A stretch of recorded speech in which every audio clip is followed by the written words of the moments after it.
Stock ए आपने इसलिए लिया था कि आपको ये लग रहा था कि ये ऊपर जा रहा है, ब्रेकआउट पे ब्रेकआउट दिए चला जा रहा है, लेकिन आपने कभी नीचे झांक कर नहीं देखा कि यानी आपने 300 पे बाय किया, वहां से 50 रुपये ऊपर गया और ऊपर से 100 रुपया टूट गया है। तो गोल्ड और सिल्वर जब बिना किसी मकसद के दौड़े चले जा रहे थे तो वो उनकी दौड़ थी कि ये सारी अनसर्टेनिटी वो पहले से ही भाप चुके थे। अब ऊपर जब जब जाएगा तब तक सेल ऑफ आएगा, जब जब ऊपर जाएगा तब तब सेल ऑफ आएगा, और ये मैंने अपने सारे स्टूडेंट्स को बता दिया था, आज आपको भी बता रहा हूँ। हेलो दोस्तों, चैनल के ज्वाइन मेंबर्स वीडियो में एक बार आपका फिर से बहुत बहुत स्वागत हो। आज इस वीडियो के अंदर मैं आपको बताने वाला हूँ, समझाने वाला हूँ, सिखाने वाला हूँ कि मार्केटों के अंदर जब ऐसी करेक्शंस आती है, जब इस तरीके की क्रैश देखा जाता है, तो वैसे समय में आप अपने पोर्टफोलियो के साथ कैसा बिहेव करें, आपके पोर्टफोलियो को शफल कैसे कर सकते हैं, चर्निंग कैसे कर सकते हैं, और साथ ही साथ किस तरीके से आप धैर्यपूर्वक ऐसी सिचुएशन का फ़ायदा उठाकर एक बड़ी संपत्ति जो है आप अर्जित कर सकते हैं और बना सकते हैं। दोस्तों चलिए शुरू करते हैं। सबसे पहले मैं और आप कोई भी अछूता नहीं है, इस गिरावट में सबके साथ लाली का मामला रहा है, हर एक का पोर्टफोलियो लाल हुआ है। इसमें मैं ये नहीं कह सकता हूँ कि मेरा पोर्टफोलियो नीचे नहीं आया है, या आप नहीं कह सकते हो कि आपका नीचे नहीं आया है। दुनिया के सारे इन्वेस्टर्स का पोर्टफोलियो नीचे आया है, लेकिन सवाल ये पैदा होता है कि जीतेगा तो वही जो ऐसी सिचुएशन में भी शांत मन से सही निर्णय ले सके। तो आज इस वीडियो में मैं आपको सिखाने वाला हूं कि जब ऐसी सिचुएशनें आती हैं तो उस वक्त आपको क्या करना चाहिए और क्या समझना चाहिए। इस वीडियो के अंदर हो सकता है कुछ स्टॉक्स के नाम मेरे मुंह से निकलें, लेकिन कोई बाय सेल रिकमेंडेशन नहीं है, ये सिर्फ सिखाने का प्रयास है, समझाने का प्रयास है जो मैं आपको बताने वाला हूँ। फॉर एग्जाम्पल, आपने स्टॉक ए लिया और स्टॉक बी लिया। स्टॉक ए आपने इसलिए लिया था कि आपको ये लग रहा था कि ये ऊपर जा रहा है, ब्रेकआउट पे ब्रेकआउट दिए चला जा रहा है, लेकिन आपने कभी नीचे झांक कर नहीं देखा कि इस स्टॉक की जर्नी 100 रुपये से शुरू हुई थी, और जब आपको ये अच्छा लगने लगा तो ये एक तरह का कप पैटर्न बना के 300 पे ब्रेकआउट दे रहा था। तो नीचे से ये ऑलरेडी दुगना हो चुका था, और आपने जब बाय किया तो 300 पे बाय किया ब्रेकआउट के बाद और मेजर ट्रेंड को देखते हुए, और ये 350 तक गया और वहां से रिवर्स होके इस वक्त आके 250 पे खड़ा हुआ है। यानी आपने 300 पे बाय किया, वहां से 50 रुपये ऊपर गया और ऊपर से 100 रुपया टूट गया है आपका स्टॉक ए। और स्टॉक बी जो आपको अच्छा तो लग रहा था, लेकिन वैसे समय पे वो प्रदर्शन नहीं कर रहा था, तो आपने उसको लेने से जो है इनकार किया। आपने कहा कि स्टॉक बी मैं नहीं लूंगा, कंपनी ठीक ठाक है, अच्छी लग रही है, लेकिन ये चल नहीं रही है। लेकिन आज भी आप देखते हो कि वो कंपनी जो है 1000 रुपये से गिरते गिरते 600 पे आके खड़ी थी, और 600 पे आके खड़ी होने के बाद आज भी वो 550 और 600 के बीच में ही ट्रेड कर रही है। यानी मार्केटों के अंदर इतनी ज़्यादा गिरावट आने के बाद भी वो स्टॉक नहीं गिर रहा है। तो अब आपको यहाँ समझना पड़ेगा कि वो स्टॉक जो जस्ट गिरना शुरू किया है 200-250% भागने के बाद, वो कहाँ तक गिर सकता है। और ये स्टॉक जब मार्केटों में रैली थी उस वक्त भी अपना जो है करेक्शन दिखा रहा था, और आज खाली 20-30 रुपया नीचे ही आ रहा है, ज़्यादा नीचे जाने को तैयार नहीं है। तो आपको ये समझना पड़ेगा कि किसी स्टॉक को जब ऊपर या नीचे लाया और लेके जाया जाता है तो उस वक्त उसके इन्वेस्टर जो अंदर होते हैं वो जिम्मेदार होते हैं। तो क्या ये स्टॉक बी के जो इन्वेस्टर है उससे नीचे उसको जाने नहीं देना चाह रहे हैं, या अब माल बेचना नहीं चाह रहे और जमा करना शुरू कर चुके हैं? क्यों?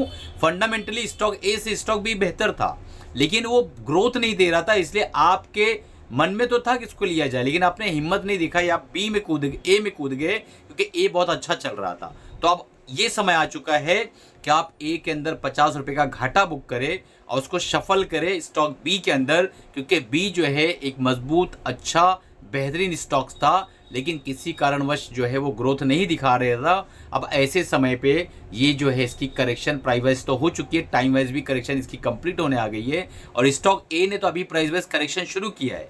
अभी उसके बाद ये टाइम बिताएगा, डबल बॉटम, ट्रिपल बॉटम का पैटर्न क्या बनाएगा ऊपर वाला ही पता। लेकिन स्टॉक बी जो है वो काफ़ी समय भी गुजर चुका है और प्राइस भी 1000 से 600 पे, 550 पे आ चुका है। तो इस समय पे आपको शांत होना होगा और अपना लॉस बुक करके स्टॉक बी के अंदर पैसा आपको शिफ्ट करना पड़ेगा। इसको कहते हैं शफलिंग।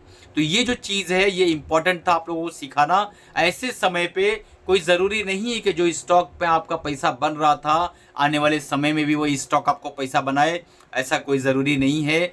ये जो है इतना इम्पॉर्टेंट पॉइंट है, अगर ये समझ जाए एक रिटेल इन्वेस्टर और हिम्मत दिखाए, धैर्य रखे, सब्र रखे, और लॉस को बुक करके उसके कैपिटल को शफल कर दे सही जगह पे, तो अगली रैली में जो है उसका आराम से जो है धीरे धीरे हो सकता है ग्रो पोर्टफोलियो दोस्तों।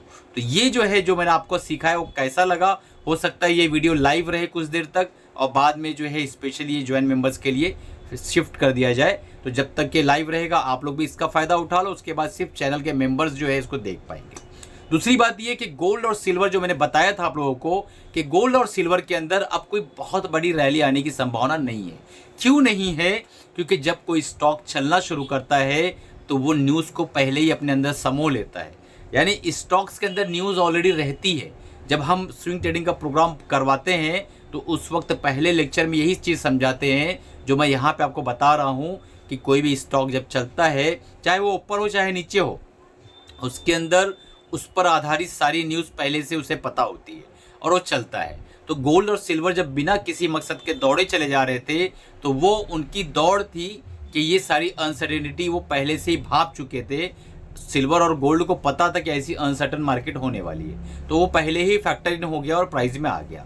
उसके बाद अब क्यों नहीं चल रहा है? क्योंकि ऑलरेडी प्राइस के अंदर वो ऑलरेडी न्यूज़ आ चुकी है। अब ऊपर जब जब जाएगा तब तक सेल ऑफ आएगा, जब जब ऊपर जाएगा तब तब सेल ऑफ आएगा। और ये मैंने अपने सारे स्टूडेंट्स को बता दिया था, आज आपको भी बता रहा हूँ कि स्टॉक ये जो सिल्वर है और गोल्ड है चढ़ चढ़ के गिरेगा, गिर गिर के चढ़ेगा नहीं। ये बहुत इंपॉर्टेंट पॉइंट है, इसको समझो। इससे हम टेक्निकली फैंसी लैंग्वेज बोलते हैं हायर हाई लोअर लोज।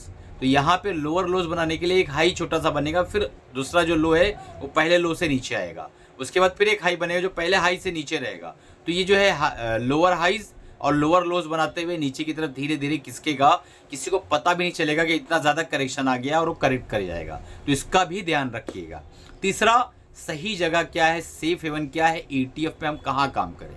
तो ऐसी सिचुएशन में हमेशा जो मैं अपने स्टूडेंट्स को बताता हूँ कि सबसे बेहतर है मेजर इंडेक्स के अंदर अपने पैसे को पार्क करना, या तो आप लिक्विड बीज के अंदर यानी लिक्विड ETF के अंदर पार्क करें अपने पैसे को और मार्केट को स्थिर होने दे। मार्केट खुद आपको बताएगी कि चलो अब मैं चलने जा रही हूँ, आओ बैठ जाओ। उस वक्त आपको हिम्मत दिखानी होगी और उस हिम्मत को दिखाने के लिए आपके पास एक गुरु, एक टीचर, एक मेंटर होना ज़रूरी है।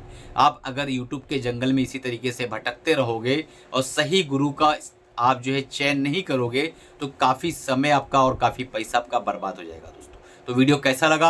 अगर अच्छा लगा हो तो लाइक करना, चैनल को सब्सक्राइब तो किया ही होगा आपने, और हमारे चैनल का मेंबरशिप ज्वाइन करके रखो, क्योंकि इस तरीके की डीप वीडियोस मैं हमेशा आप लोगों के लिए बनाता रहता हूँ। Thank you.